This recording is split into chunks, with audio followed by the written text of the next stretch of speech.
नमस्कार दोस्तों, this is सारव। आज हम पढ़ेंगे इटार रिएक्शन के बारे में। ये रिएक्शन बेसिकली क्या है, इसमें हम टॉलुइन से बेंजाल्डिहाइड प्रिपेयर करते हैं। और कैसे प्रिपेयर करते हैं? With the help of chromyl chloride. ये क्रोमाइल क्लोराइड जो है ये वीकली ऑक्सीडाइजिंग एजेंट है, इतना ज़्यादा स्ट्रॉन्ग नहीं है, इसलिए बेंजाल्डिहाइड पे रोकता है।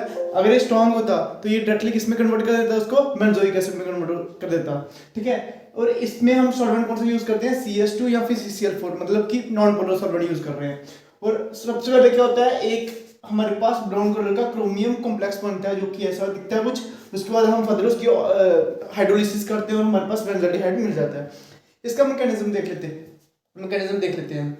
सबसे पहले क्या होता है इस मैकेनिज्म में, हम क्या करते हैं, दो मॉलिक्यूल लेते हैं क्रोमाइल क्लोराइड के। ठीक है। होता क्या है, सबसे पहले होमोलिटिक क्लीवेज होती है। होमोलिटिक क्लीवेज का मतलब क्या है, जैसे ये एक बॉन्ड है, ये जैसे कोई भी एक सिंगल बॉन्ड है, ठीक है, दो कार्बन के बीच में, तो ये वाला दोनों की म्यूचुअल शेयरिंग से ये बॉन्ड बना हुआ है। ये वाला इलेक्ट्रॉन इसके पास चल जाए और ये वाला इलेक्ट्रॉन इसके पास चल जाए, that is called homolytic cleavage. सबसे पहले क्या होता है, इसका होमोलिटिक क्लीवेज होता है। जब इसका होमोलिटिक क्लीवेज होगा, यहाँ पे भी रेडिकल बन जाएगा और यहाँ पे रेडिकल बन जाएगा। होता क्या है, जब किसी भी रेडिकल की प्रेजेंस में दूसरे बॉन्ड का कौन सा क्लीवेज होगा? होमोलिटिक क्लीवेज होगा। जब ये रेडिकल बन जाएगा तो ये क्या करेगा, इसको भी क्लीव कर देगा, इसका भी होमोलिटिक क्लीवेज हो जाएगा। इस CH बॉन्ड का भी होमोलिटिक क्लीवेज होगा, ये वाला भी कार्बन पे चला गया, ये हाइड्रोजन के पास चला गया। अब होता क्या है, हाइड्रोजन और ऑक्सीजन के बीच में बॉन्ड बन जाता है, क्योंकि इनकी आपस में बॉन्ड एंथैल्पी, बॉन्ड एनर्जी अच्छी रिलीज हो जाती है, स्ट्रॉन्ग बॉन्ड होता है, इसलिए ये क्या बनता है, OH बॉन्ड बन जाता है यहाँ से। और वैसे ही क्या होता है कि दूसरे मॉलिक्यूल का भी होमोलिटिक क्लीवेज होता है, ये डबल बॉन्ड ऑक्सीजन का, जैसे C डबल बॉन्ड O, इसका भी होमोलिटिक क्लीवेज हो जाएगा। ये वाला ऑक्सीजन के पास चला गया और ये वाला क्रोमियम के पास चला गया। फिर ये ऑक्सीजन दूसरे हाइड्रोजन के साथ बॉन्ड बना लेता है, मतलब OH इसके साथ भी बन गया, इसके साथ भी बन गया। अब देखो ना, जैसे जब इसने बनाया इसके साथ बॉन्ड, OH बन गया, इसने बनाया OH बन गया।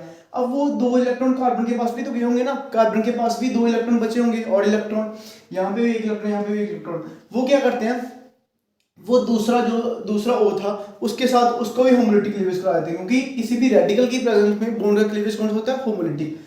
इसका भी होमोलिटिक क्लीवेज हो जाता है, इसका भी होमोलिटिक क्लीवेज हो जाता है। तो ये वाले ऑक्सीजन डायरेक्टली किसके साथ जुड़ जाते हैं? कार्बन के साथ। दोनों ऑक्सीजन किसके साथ जुड़ गए? कार्बन के साथ। और दूसरे वाले ऊपर वाले दोनों हाइड्रोजन किसके साथ जुड़ गए? ये भी ऑक्सीजन के साथ जुड़ गए, इन्होंने OH बना दिया।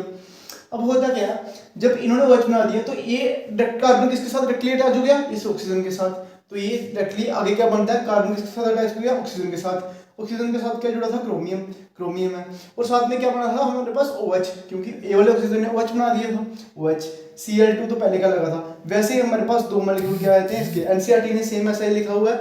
मैं आपको बता रहा हूँ कि कैसे हुआ, मैं फिर से बता देता हूँ कैसे हुआ। मैकेनिज्म में सबसे पहले क्या हुआ, होमोलिटिक क्लीवेज होगी, किसकी? इस ऑक्सीजन बॉन्ड की। ठीक है, ये वाला ऑक्सीजन के पास गया, ये वाला क्रोमियम के पास गया।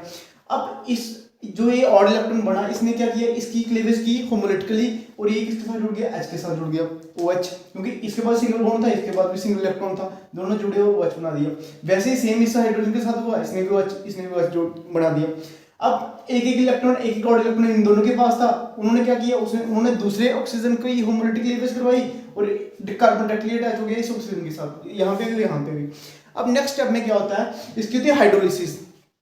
होता क्या है, ये वाले दो इलेक्ट्रॉन जाते हैं इस ऑक्सीजन के साथ, ठीक है, दोनों इलेक्ट्रॉन यहाँ पे बॉन्ड बनाते हैं और ये वाला बॉन्ड लीव कर जाता है। अच्छा, अगर जब ये बॉन्ड बनाएगा इसके साथ डबल बॉन्ड, तो क्रोमियम से इलेक्ट्रॉन जा रहा है, क्रोमियम पे पॉजिटिव चार्ज आएगा यहाँ पे, ठीक। और यहाँ पे जब ये तोड़ रहा है बॉन्ड, दोनों इलेक्ट्रॉन जाएंगे ऑक्सीजन के पास, ठीक है। होगा क्या है, ऑक्सीजन के पास नेगेटिव चार्ज आएगा। होगा क्या, जब ये तोड़ेगा यहाँ से, इस पे पॉजिटिव चार्ज आएगा। पॉजिटिव चार्ज किसको अट्रैक्ट करेगा? नेगेटिव को, ठीक है, OH जोड़ेगा।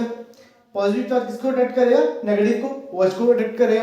और यहाँ पे नेगेटिव चार्ज किसको अट्रैक्ट करेगा? पॉजिटिव को, ठीक है। तो हमारे पास कैसे बनेगा, यहाँ पे अगर ये मैं यहाँ पे दिखा दूं, जब ये निकलेगा यहाँ से तो क्या बनेगा, CrOHCl2, यहाँ से इलेक्ट्रॉन निकल रहा है, यहाँ पे पॉजिटिव बनेगा, OH यहाँ पे अटैक करेगा और क्या बनेगा, CrOH2 बन जाएगा, Cl2।